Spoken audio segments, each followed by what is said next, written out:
Good evening, everybody. My name is Kevin Hayes. I'm welcoming you to tonight's presentation. I'd like to first thank the sponsor, the Association of Pittsburgh Priests, for facilitating having this event. The topic is advocacy for justice, why so important now, and the freedom and the freedoms that are involved in an election year cycle. The name of our speaker is Mary Novak. She's the Executive Director of Network, the Lobby for Catholic Social Justice. And the date of this event is Tuesday, August 6, 2024. And with that, let me invite Sister Carrie Pohl to offer an opening prayer. Thank you. As we gather together, I would like to recognize that those of us in southwestern Pennsylvania are on the traditional land of Indigenous people who were driven from their ancestral home through European colonization and settlement. While neither the federal government nor the Commonwealth currently recognize Indigenous nations in Pennsylvania, I would like to recognize and honor the presence and influence of the Indigenous people who cared for and stewarded this land in the past, as well as the more than 12,000 Indigenous people living today in what is now known as Pennsylvania. As we are using the Zoom platform this evening, I would also like to recognize and acknowledge the Muwekma Ohlone people on whose traditional land Zoom is headquartered. My friends and neighbors in southwestern Pennsylvania, these have been difficult days.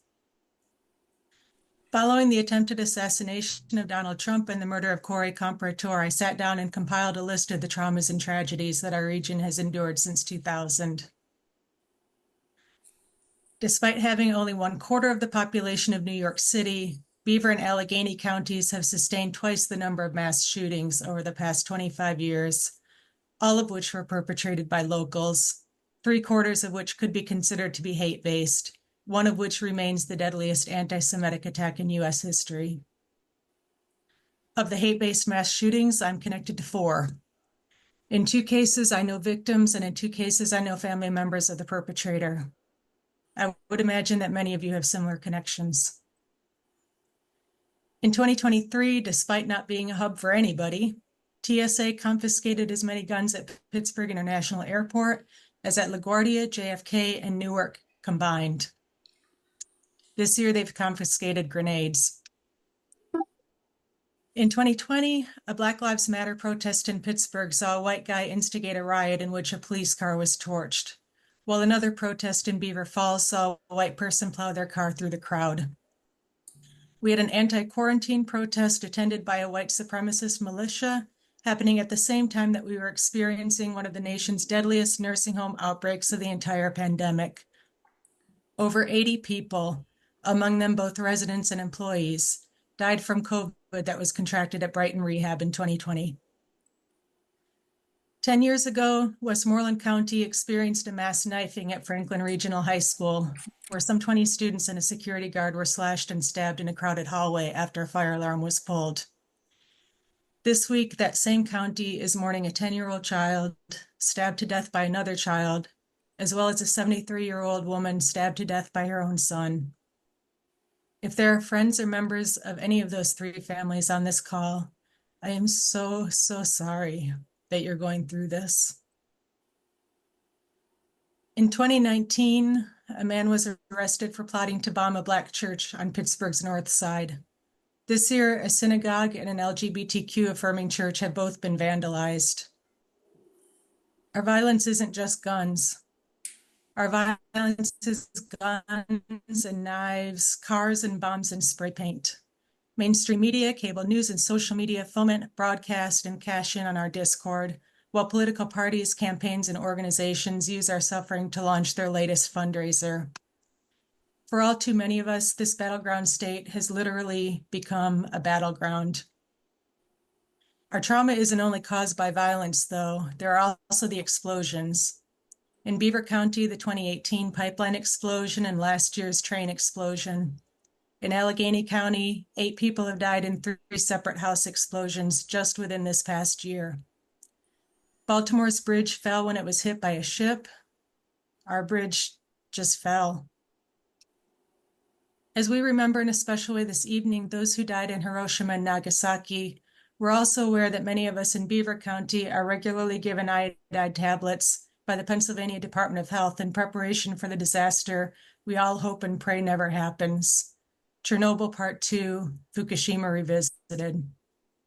It is in this context that I offer a version of the Serenity Prayer. God of love and compassion, grant us the serenity to accept the things we cannot change, the courage to change the things we can, and the wisdom to know the difference. Amen. We look forward to welcoming you in person, Mary, on the Nuns of the Bus tour this fall, and hearing you tonight on Freedom to Flourish. How do we promote it in this election year? Everyone, please join us in welcoming our kickoff speaker to the APP Summer Fall Speaker Series, Mary Novak. Thank you. I really am so happy to be with you tonight. So before I delve into promoting freedom to flourish and how we do that this election season, I am assuming most of you are familiar with Network Advocates and Network Lobby for Catholic Social Justice.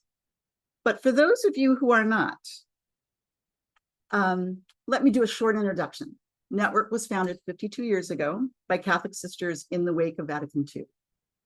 Catholic sisters, as they are wont to do, took seriously the precepts of the Second Vatican Council documents, and as part of their process of revisiting their original charisms, they discerned new ministries out of their reading of the signs of the times and their own experience in the communities where they lived and served. Network was one of those new ministries and was one of the early intercongregational ministries of Catholic sisters in the United States. In other words, we were founded by many congregations of sisters, not just one. Network is a political ministry and was the first Catholic lobby on Capitol Hill in Washington, D.C. And for over 50 years, Network has advanced and lobbied for legislation and executive action at the federal level for the common good, grounded in Catholic social teaching and the embodiment of our social justice tradition. And while you may not have heard of Network, you may have heard of our most famous campaign, Nuns on the Bus, and more on that later. So today, this evening, I want to offer a few reflections on what is at stake this election year. And out of that context setting, which is really important, I'm going to bring in Network's election response, which is our Freedom to Flourish approach. So I want to start by embodying some spiritual disciplines. So I invite you, if you can, to turn off your phone and maybe even put it away. And if you have one of those snazzy watches, maybe turn off your notifications, or even better, take it off and put it away. Okay, now let's take a deep breath together.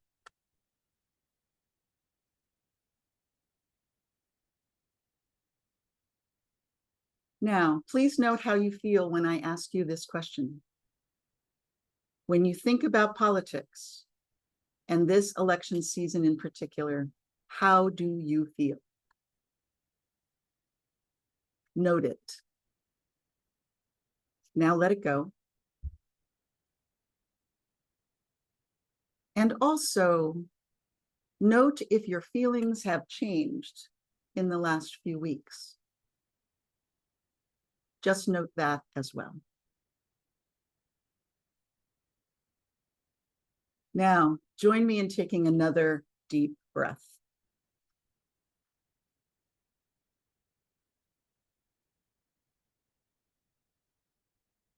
My perspective this evening is deeply informed by my formation and ministry in Ignatian contexts with Jesuits and women's religious communities who are grounded in Ignatian spirituality. It is also informed by my experience as a lawyer and now in my 3+ years at Network, the political ministry I just described that was founded by women religious. And this talk this evening is out of Network Advocates, our 501c3 organization And that is the organization that is hosting our nonpartisan voter education engagement this year. So we are in a change of era, not an era of change. Pope Francis has said this numerous times. And this change of era, what is happening here in the United States is actually happening worldwide, in our country, at the national level, and at the local level. And it requires a kind of spirituality that is contemplative, which is why I began tonight the way I did. And here I am using the definition often attributed to the Jesuit Walter Burkhardt, where contemplation is taking a long, loving look at the real. A long, loving look at the real.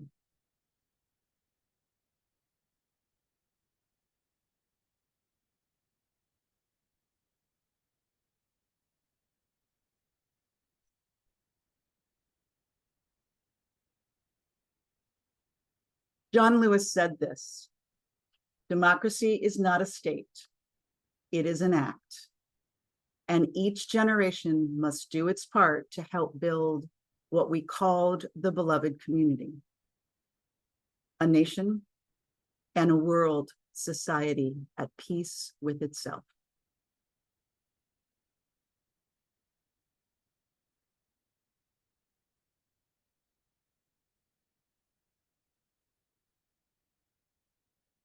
What is at stake at this election is actually our democracy itself. We in the United States often credit ourselves with being the oldest democracy in the world. However, we in fact started as a very limited democracy. When the US was founded, it did not incorporate our Black community or women or Indigenous folks either.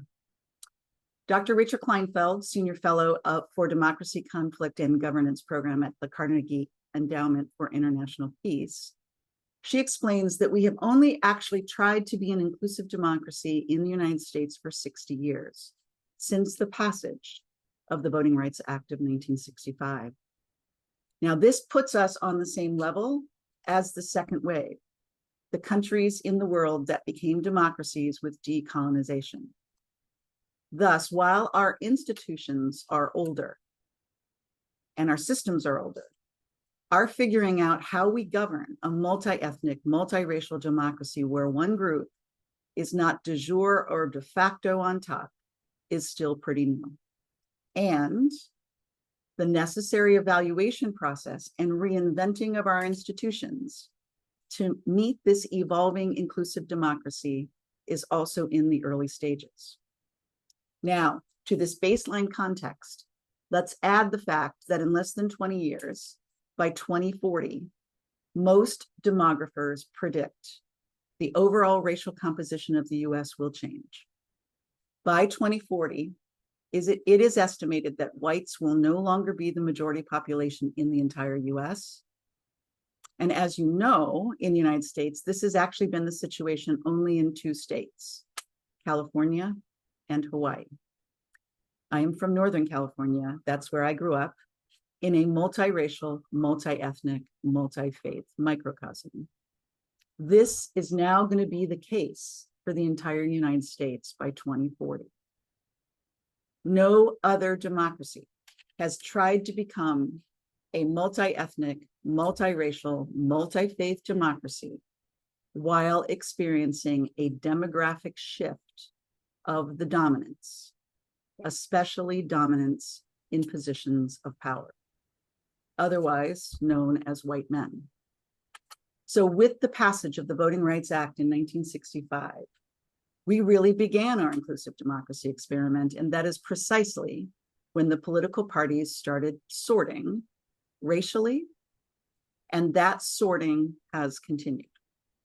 Now, what this means is that we now have one party that is more homogeneous and one that is extremely diverse. Extremely diverse makes it hard to pull together a coalition for almost anything, and a lot of appealing to identities. Homogeneous means easier to appeal to one identity than to politics itself. Dr. Kleinfeld explained to us that we see this in other countries when identity starts to align with party. It increases the chances of political instability. So when more than one identity marker lines up, it actually increases the chances of civil war by 12 times. And that is what we have now in the United States. And I think Sister Carrie's prayer and beginning to it is a good example of that. Parties are sorted racially, but they are also sorted by geography, rural versus urban, religion, and a whole host of other things. Now, that kind of sorting is not necessarily pernicious. Dr. Kleinfeld confirmed what we all know is that people have many reasons for being drawn to be with folks like themselves. However, when we then see in cross-cutting institutions that they are doing this, they also start to decline, or they become sorted too. Cross-cutting institutions include churches, unions, Kiwanis clubs, and as they decline, there are fewer places we meet others who are not like ourselves. This has led to what Dr. Jennifer McCoy, another democracy scholar at Carnegie, calls pernicious polarization. And this is based on 100 years of data. She says the US is among the more polarized countries in the world, and no other liberal democracy approaches our perniciousness, such intense polarization for such an extended period. So thus, in the aggregate, we have extensive polarization. And then politics doubles down on it by appealing to that polarization. So in a meeting we had with Dr. Kleinfeld the year before last, she explained that these conditions create the incentives for partisans to actually dismantle democracy itself to win. In 1965, we erected legal barriers to end those incentives for the most deleterious states and local offenders. So that included Alabama, Alaska, Georgia, Louisiana, Mississippi, South Carolina, Texas, and Virginia. But in 2013, the Supreme Court in Shelby versus Holder made inoperable Section 5 of the Voting Rights Act, and within 24 hours, those states moved. For example, Texas announced strict voter ID, voter purges for failure to vote in recent elections, voter roll cleanups if you moved across town, etc. So in short, these experts and many others who are trained to see and understand democracies across the globe, who study the data on civil wars, were not surprised by what happened on January 6th. They agree that we, the United States, possess high risk factors for civil war or for significant harm to our democracy. Dr. Kleinfeld explained to us last year that democracies globally have been downgrading for 17 years, and the United States is on one of the fastest downward trajectories in recent years, according to Freedom House. The Economist Intelligence Unit has also downgraded the US to a flawed democracy a few years ago, and it keeps dropping. Now, there's 4 factors that really elevate the risk of election violence: competitive elections that decide the balance of power, parties divided by identity, election rules that allow you to win by calling on identity because of how districts are drawn, and a security sector that leans to one side. In short, we in the United States have all of that present, and democracy scholars are very, very alarmed. Now, Dr. Kleinfeld has also shared with us polling regarding justifiable use of violence and fear and how it's increasing, the upward trend of actual violence against public officials, and the rising politicization and extremism of law enforcement and military. 1 in 10 rioters on January 6th had a service background, and the skyrocketing of new gun sales. PRRI study last fall that absolutely confirmed this view about political violence. You probably also saw the report that Senator Mitt Romney spends $5,000 a day on security for his family. I cannot even imagine how much it is for Speaker Emerita Nancy Pelosi after the attack on her husband in 2022. Now, we've got a huge turnover rate of election officials because of these threats of violence. We see normalization of white Christian nationalism, a movement that is neither Christian nor patriotic. This movement has been with us since, of course, the founding of the US. And while it was cloaked in metaphor in recent past, it is now openly embraced by political leaders who claim being a Christian nationalist as a badge of honor. And while Christian nationalism is antithetical to the vision of the US as an inclusive, multiracial, multi-ethnic, multi-faith democracy, many people don't understand. I live on Capitol Hill in Washington, D.C., and despite claims to the contrary, the insurrection really did happen on January 6th. I lived through it, and it was terrifying. And the money being put towards white Christian nationalism far outweighs the money being put towards our evolving democracy. If you want to see two good films, find God and Country and Bad Faith, and go to our website and watch Network's series, White Supremacy and American Christianity, which is a 4-part conversation between Father Brian Massengale and Dr. Robbie Jones. Part 5 is coming out on September 11th. So last fall, the Washington Post reported that nearly every presidential center in the US has called for protecting our democracy. A few days after that, the online version of Fortune magazine called on business leaders to use their power to uphold our democracy leading into 2024. And then last month, in Trump versus the United States, in ruling on the immunity question, the United States Supreme Court changed the balance of power between the branches. Justice Sotomayor ended her dissent this way, quote, "With fear for our democracy, I dissent," unquote. I have not had a chance to speak to the democracy experts since that decision was issued because they had the summer off, good for them. And I look forward to those conversations. Now, let's pause again and take another deep breath in light of this sobering news.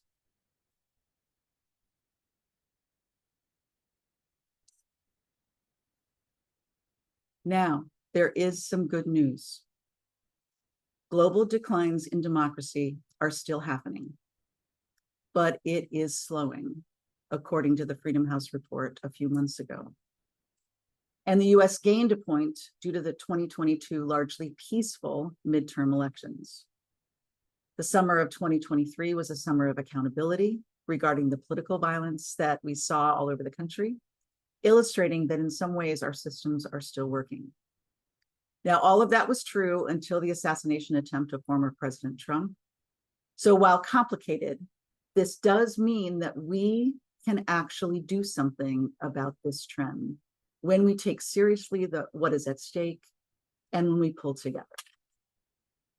So we have taken a long, loving look at what is at stake as we go into this election. My colleagues and I at Network took many long, loving looks at the reality starting over a year ago. And that long, loving look led to our discernment on how to best serve continuing the vision of Catholic sisters who founded Network as a political ministry. And it led us to dig even deeper. So remember earlier, I mentioned how problematic sorting has become and how it is happening in cross-cutting institutions like churches. Well, while that is true, the Catholic Church in the United States is actually different. During one of our podcasts last year, Dr. Rachel Kleinfeld confirmed for us a working assumption that we have had for a very long time. And that is that Catholics are really unique because almost every other religious group is on one side of the political aisle or the other. Catholics are one of the few groups that are pretty evenly divided between Republicans and Democrats. And what that means is that the 60 million Catholics in the United States have a third identity. And so it's not just Democrat or Republican, it is Catholic. And it is a pretty deep third identity, which gives us a place to start talking from and a place from which to work together, because talking and then working together is how trust is built. And it's how we overcome polarization. And remember earlier, I asked you to just note how you were feeling about the upcoming election. Well, we have asked folks this question all over the country this past year, and we found that no one was excited, energized, or hopeful. Rather, we found people feeling exhausted, angry, and anxious.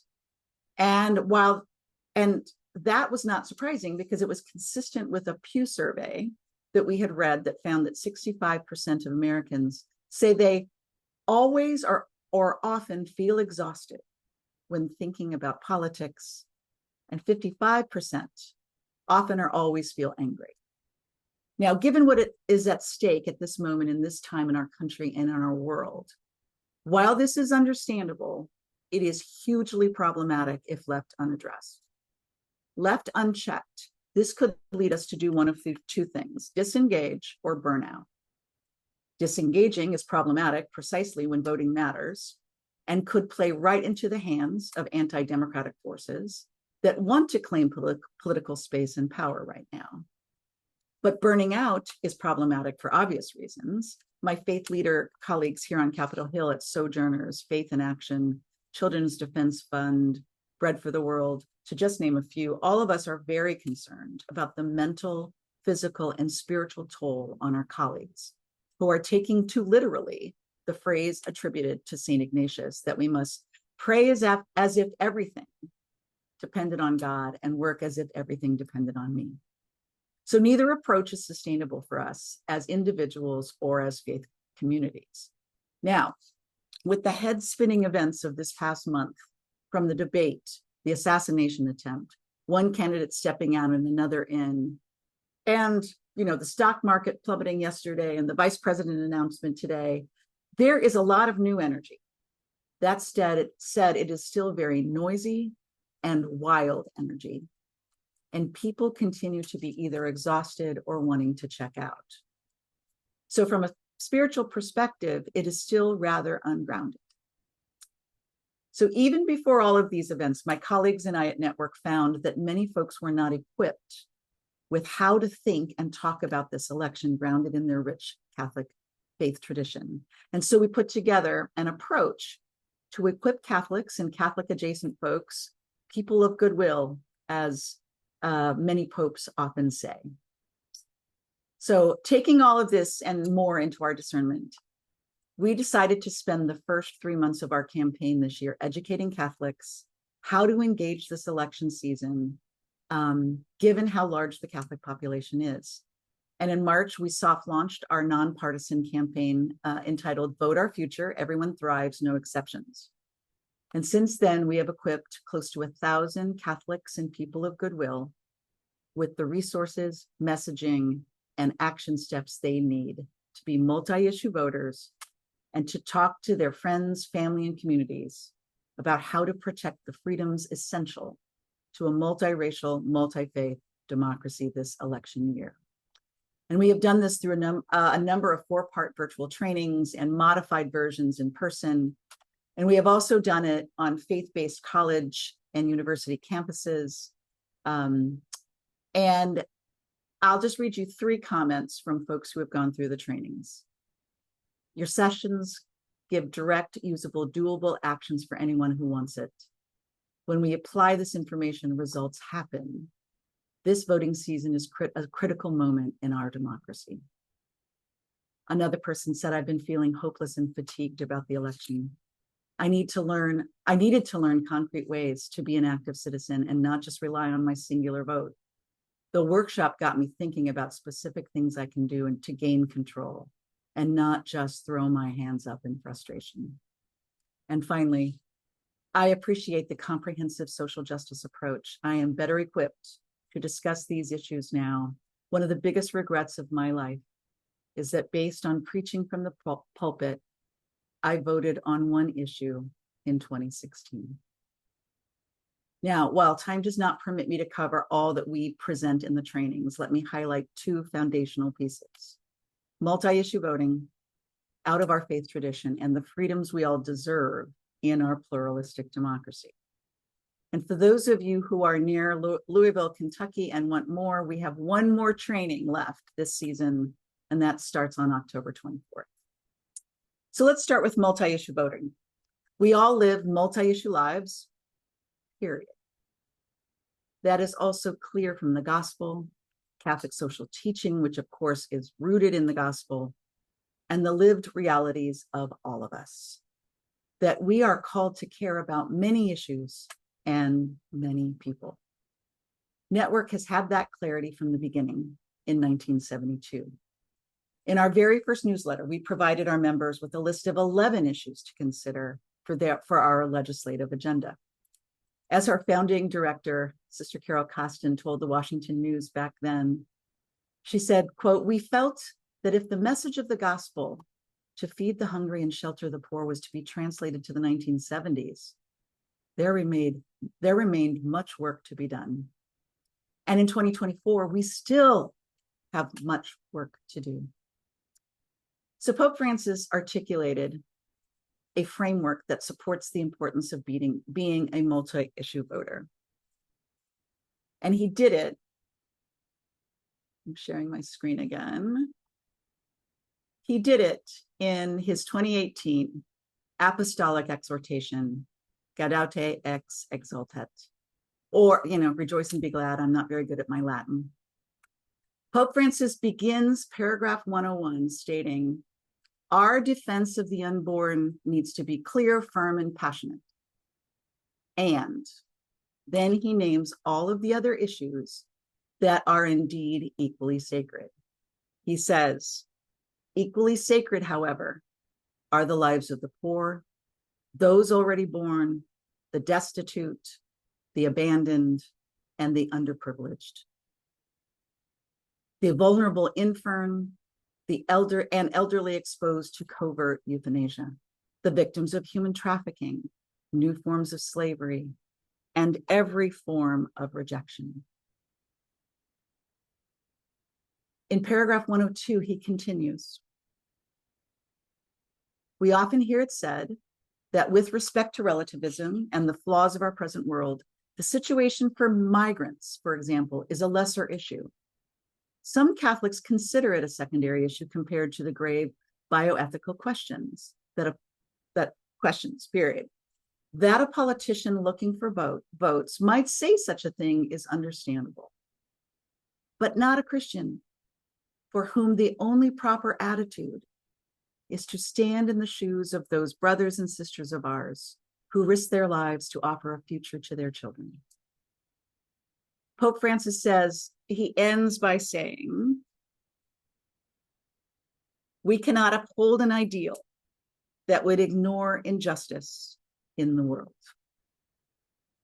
Now, what Pope Francis says in Rejoice and Be Glad, and he says on a regular basis in everything from homilies to papal encyclicals about the demands facing Catholics and all people of goodwill in the public square, it echoes hundreds of years of Catholic Church teaching. Focusing on a single issue may indeed address one sin, but it allows all other sins to continue to go unchecked. So at Network, we know that we cannot support candidates whose policies worsen economic equality, sow division, racism, and xenophobia, and impose greater harm on the most vulnerable. However, we do not tell people who to vote for, because what we have found in these Catholic spaces is that there are a lot of Catholics and people of goodwill who instead want to discern. That is their spiritual practice. So instead of focusing on the personalities, we are focusing on issues and policies. Policies got us into this mess, and policies can get us out. We need policies that advance racial, economic, social, and environmental justice. And so out of this rich tradition, we invite people of faith to do the policy research and then discern how they vote their informed consciences up and down the ballot. And to help them along with their busy lives, we created the multi-issue, the equally sacred checklist. And we have walked folks through the steps throughout the country. And what we have found is that we cannot take for granted that people are registered, and if they aren't registered, that they know where to register. We can no longer take for granted that they know what date to vote on, that they need to take off of work. So we have throughout the country taken folks through this checklist, and we're gonna share these slides with you after this presentation. But this is what we do in our trainings, and this is what we invite you to do with your communities. Get very specific with them about where is early voting in your area. Find that out before election day. In most states, you don't actually need an excuse to vote early, but most people don't know that. We go through making a plan to vote in absentee ballots or by mail. Again, sharing information that we assume everybody has, but in fact, they do not. And if people want to vote on election day, we invite them to make a plan, and we work with communities to have parties to get this ready to go.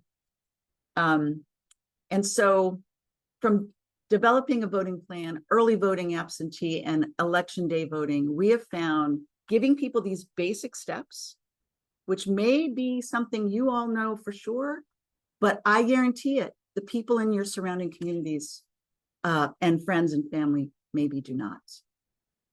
So in this year, given what is at stake, we have landed on an approach that harkens back 80 years to when President Franklin D. Roosevelt in his 1941 State of the Union address articulated 4 fundamental freedoms that people everywhere in the world ought to enjoy: freedom of speech and expression, freedom of worship, freedom from want, and freedom from fear. Those freedoms formed the foundation of an era in world history in which an unprecedented number of people have benefited from living in free democracies. So what we determined is that freedom belongs not to just a few people, it belongs to all of us. And in this election campaign this year, we embraced 6 freedoms that I'm going to go through in a second. But what we have found across the country is that when we actually name what we are for, it cultivates hope and joy and enthusiasm when people are thinking about this election. So the 6 freedoms that Network is focusing on this year is to be healthy, the freedom to live on a healthy planet, the freedom to participate in a vibrant democracy, the freedom to care for ourselves and our families, the freedom from harm, and the freedom to live in a welcoming country that values dignity and human rights. And what is really exciting is that in these conversations with communities across the country, people start talking about more freedoms that they are starting to envision and name for themselves. So the notion of expanding freedom as a way of promoting human flourishing is deeply attuned to Catholic teaching on human dignity. And it reflects the journey the US has made over a quarter millennium from a fledgling republic that fell gravely short of its own stated ideals with slavery, Native American genocide, to a pluralistic, multiracial, multi-ethnic, multi-faith, inclusive democracy that we have committed to becoming just in the last 60 years. And freedoms keep expanding to Black folks, to women, to people living differently abled, to all in the LGBTQ plus community. This is the trajectory we are caught up in today.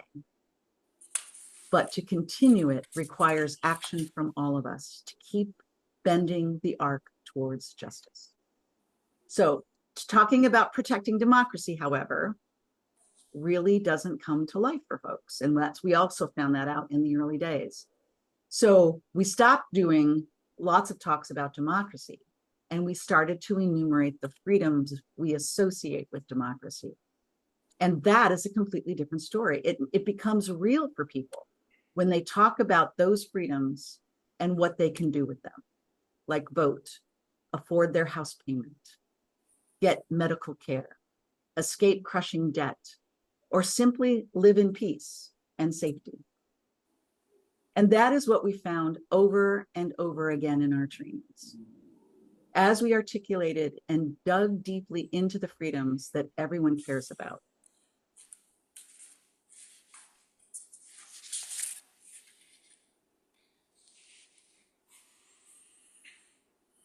So we have an enormous amount of materials on our website, and I'm going to take you through one strand of them so you get a sense of what this looks like so that you can use these materials.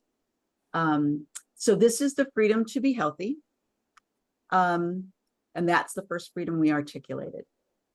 And first we identified values and vision for this freedom. So here to ensure that access to good healthcare and nutrition is treated as a fundamental human right available to all regardless of their wealth. And we have good goals for the next 4 years on Capitol Hill in Washington.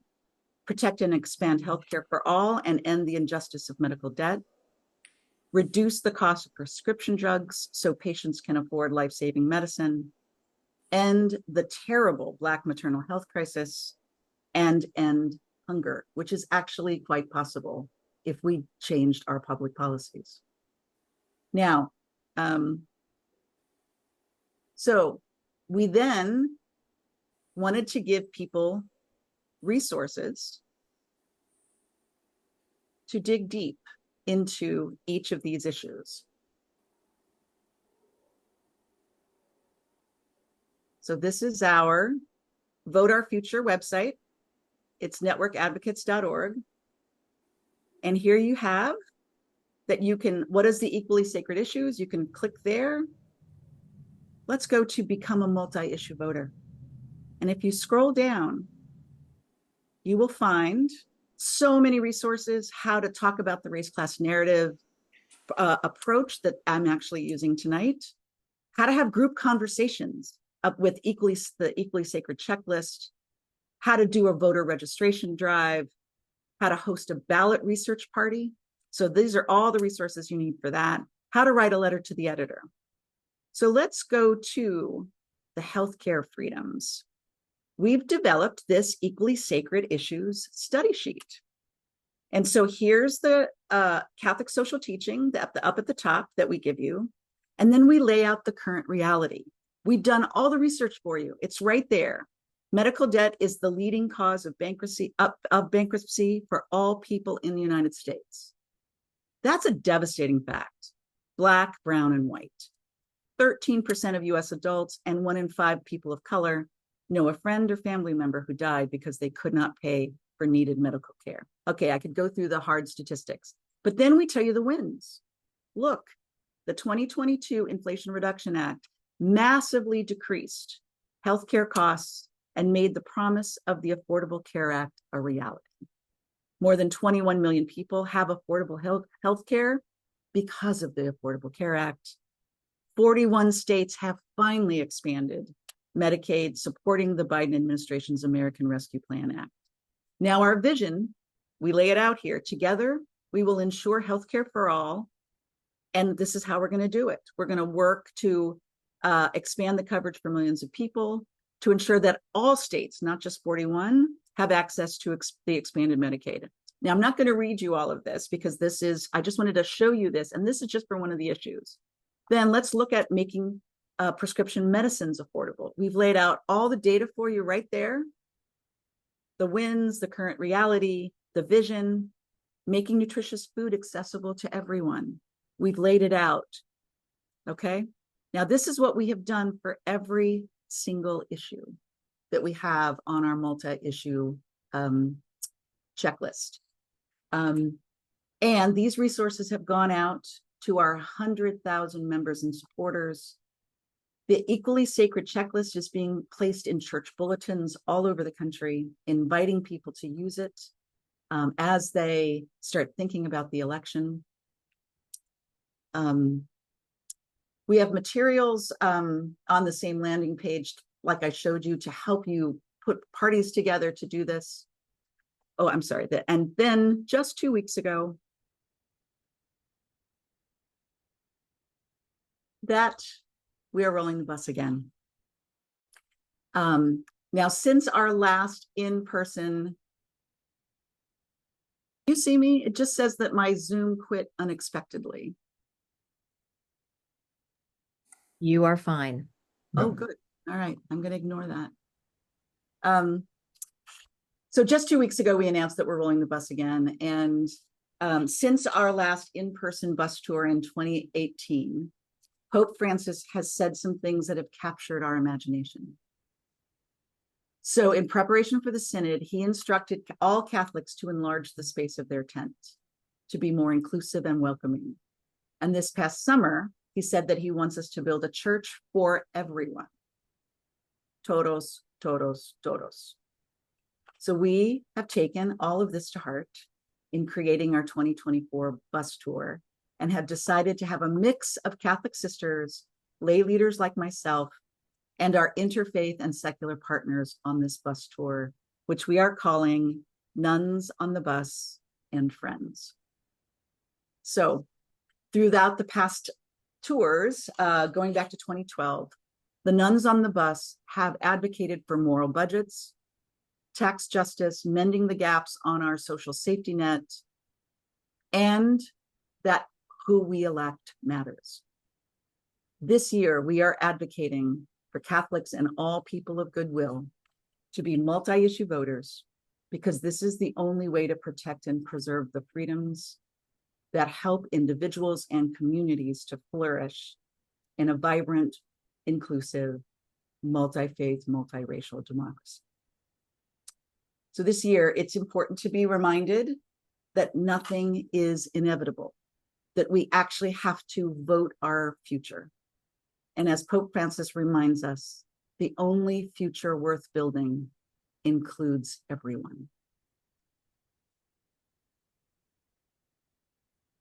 So let me end this portion of our time together, letting you know that Sister Emily Tukulski, who is my colleague here at Network, spoke last week to Sister Barbara Fitch and about the Nuns on the Bus and Friends, and when we will be in Pittsburgh and what we will be doing there. So Barbara, you may want to fill us in because I think you know more than I do. We hope to see you all there, and more details will come on the website, and we'll be sending it out to all of you if you're on our mailing list. And I will hand it over to you, Kevin, for questions. Thanks so much, Mary. Really a terrific presentation, a great overview of many issues, and it gives us all a chance to think about much, much more. Mary, you clearly were addressing us in the hopes that we'd all be engaged and plugged in to the political cycle. But what would you say or suggest that we say to those who, for whatever reasons, claim that politics are rigged and it's really no use to participate in politics? How can you help us with that? Kevin, thank you for that question, because I get it actually a lot, especially from a lot of younger folks and a lot of folks of color. So let me acknowledge that there are folks for whom the system has never worked. And we believe that, and who believe that starting from the beginning is how we create a more equal society. But as I have just explained, we are moving to expand our freedoms every day, and so that no one is excluded.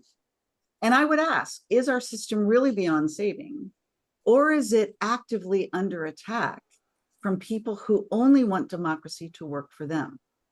We saw a lot of this last year with the constant efforts to force a government shutdown over proposed cuts to human needs programs. Those cuts would have limited millions of people's access to healthcare, housing, and food. And what we're witnessing is the willful, intentional harm of a good, if imperfect, system that is designed and has helped millions of people flourish in freedom. And that's precisely why some in power are trying to break it.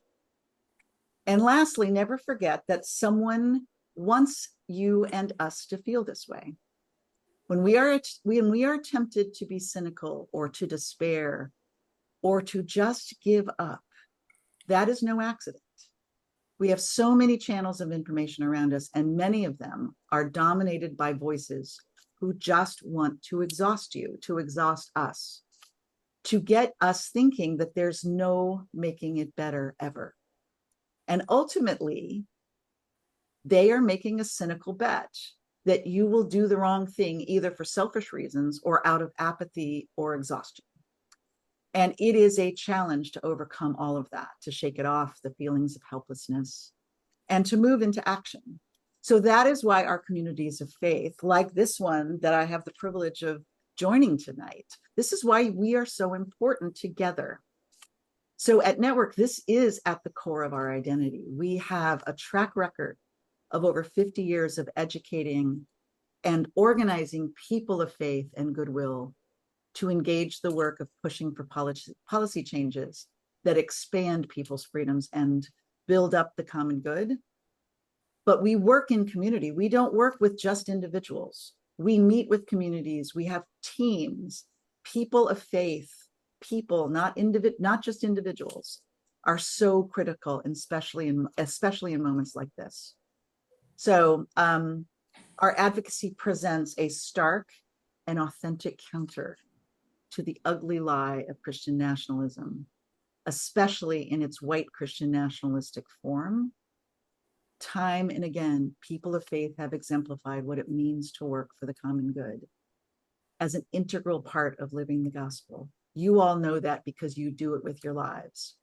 And so organized people of faith can truly make a difference. When faith leaders and all people of faith authentically proclaim freedom in their or our movements, that is actually how real social change has happened.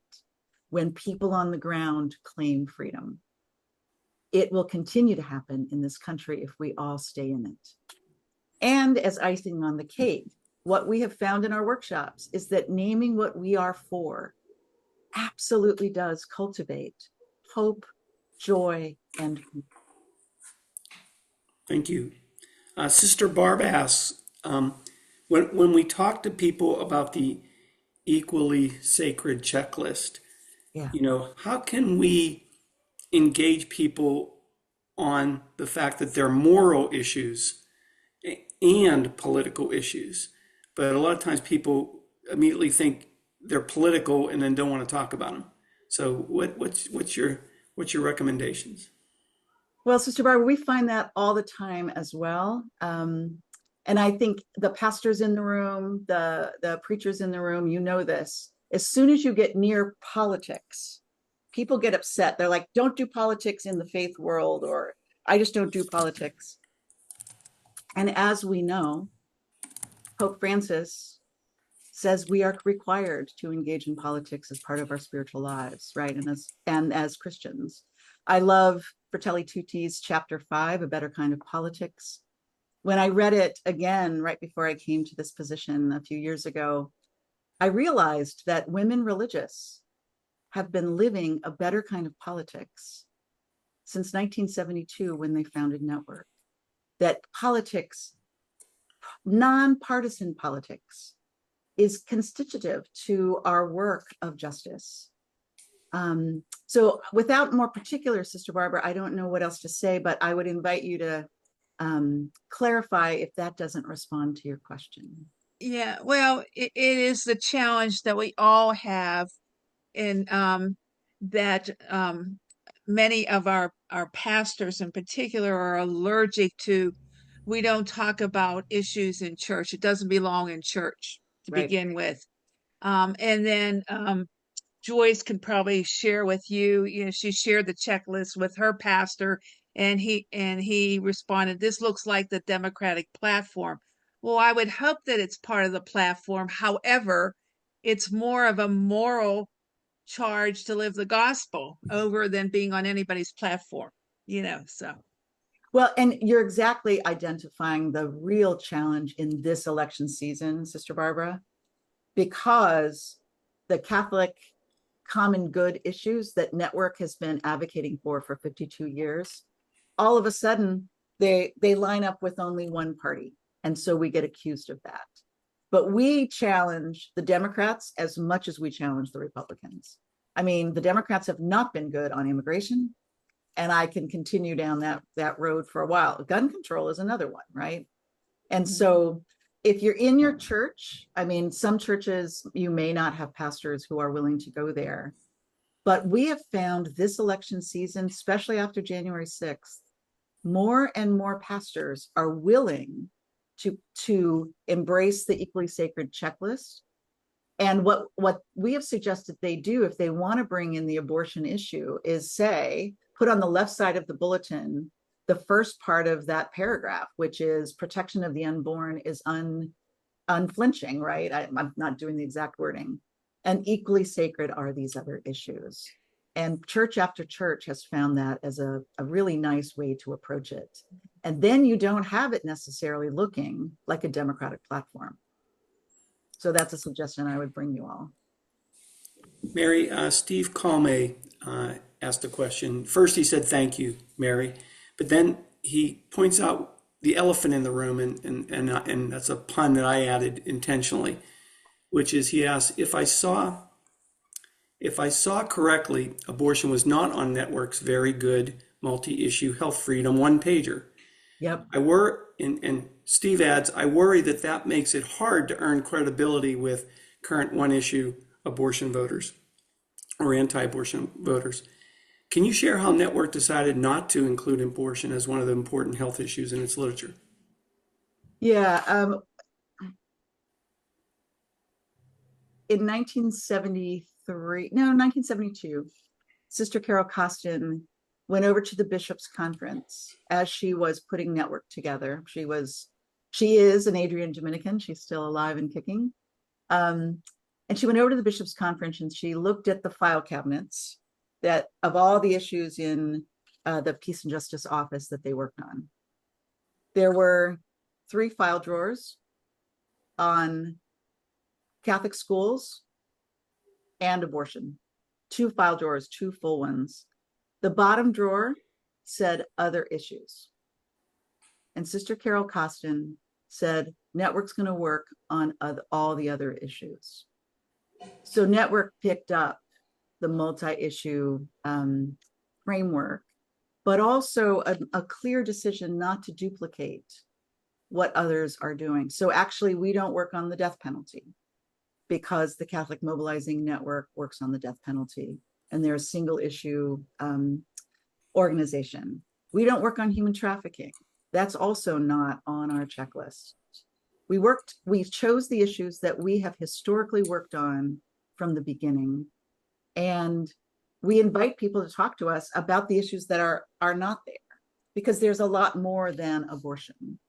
And in response to anyone who is a single issue voter around abortion, we invite you to bring the whole text of Rejoice and Be Glad, those 2 paragraphs that I put on the slides, and print them out, put them on top of the Equally Sacred scorecard. And that's a way to begin the conversation if you'd like to. Now, I want to say is that there are other single issue voters out there. And who can tell me what the other single issue is for a whole swath of the population this year? Gaza and Israel, and the response of this administration.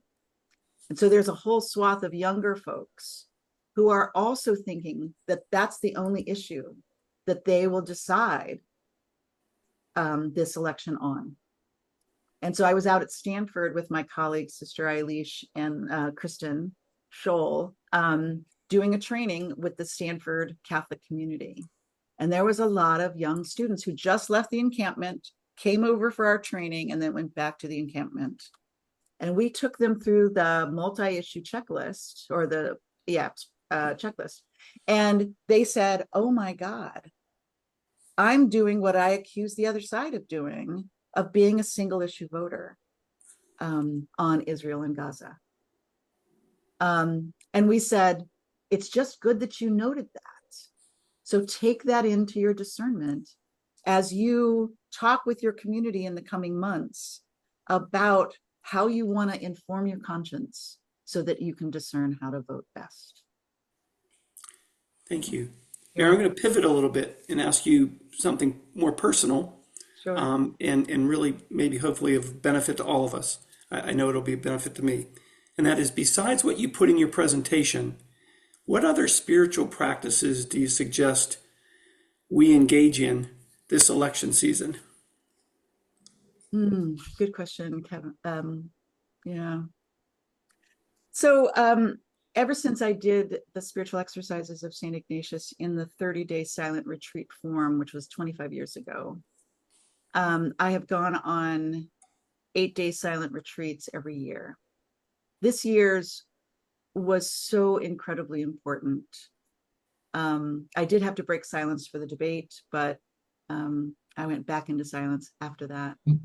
I could not recommend more highly for people of faith to get some quiet time in the coming months. Titrate your input of news, be disciplined about what you're listening to and how long you're listening to it.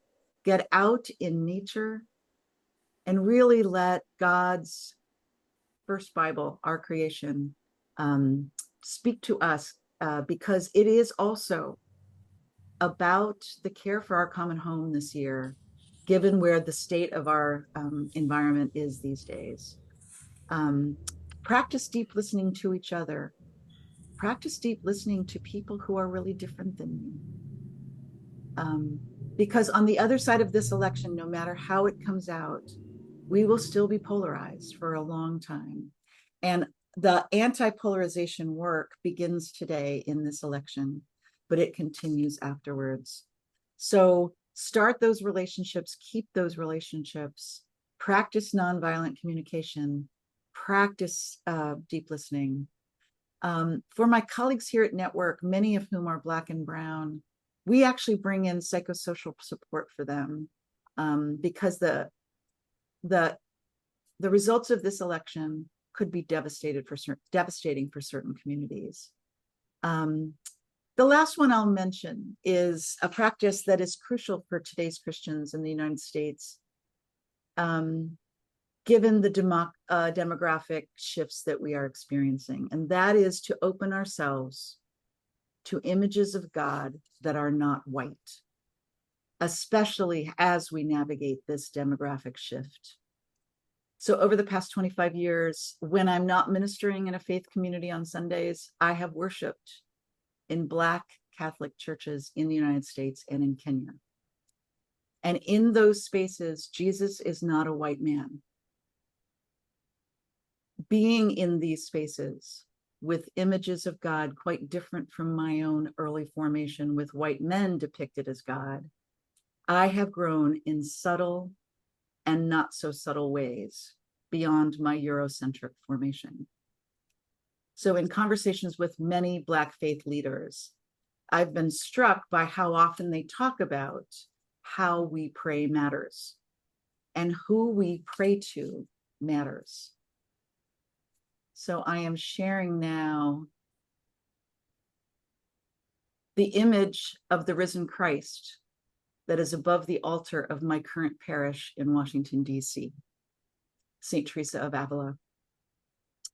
You will all receive these slides, and I invite you to print this one out and consider using it in your own prayer space.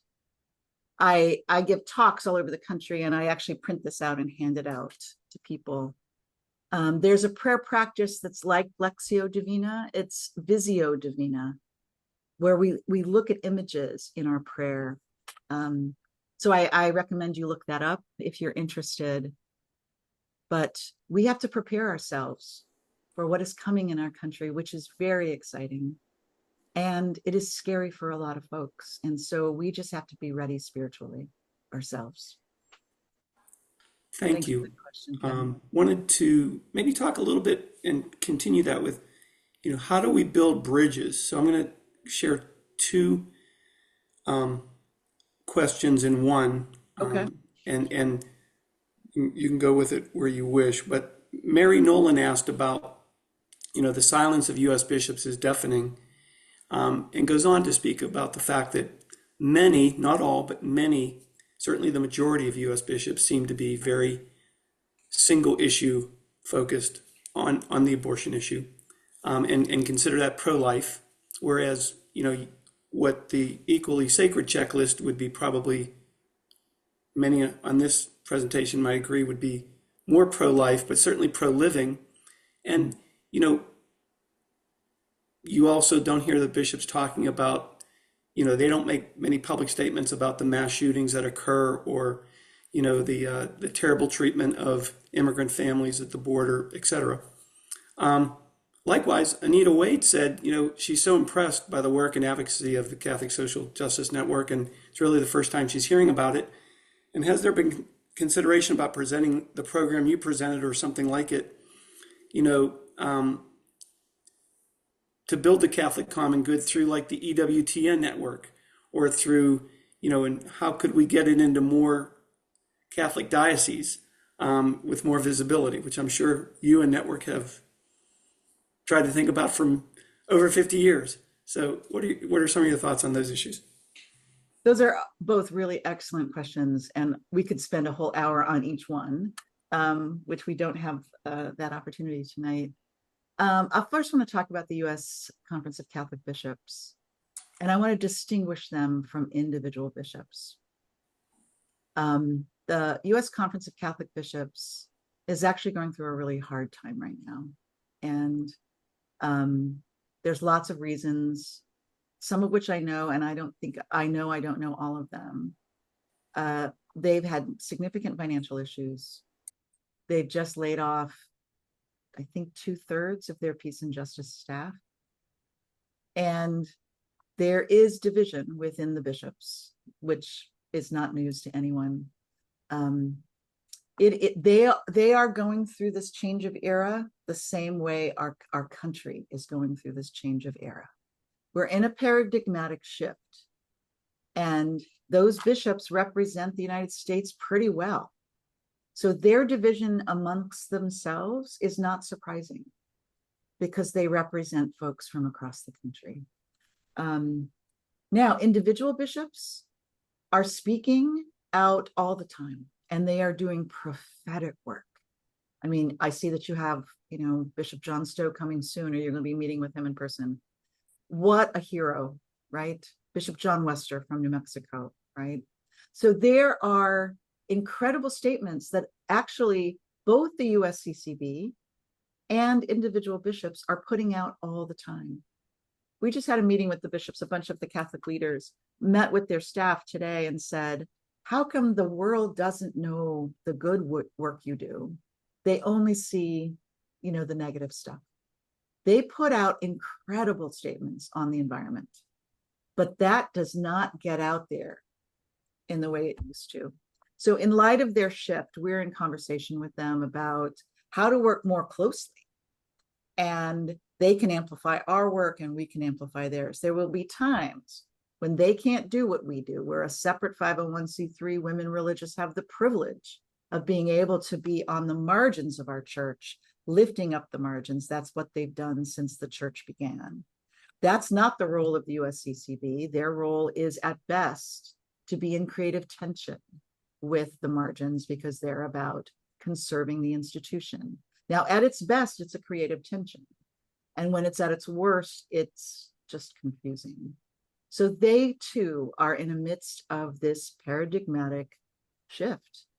And so I think we need to be kind to them, and also do things that they are not doing. So step into the void that they are creating. As to EWTN, oh my gosh, that is such a great idea. And I think on the other side of this election, that is something we could definitely pursue. It is not something that we have pursued of late. I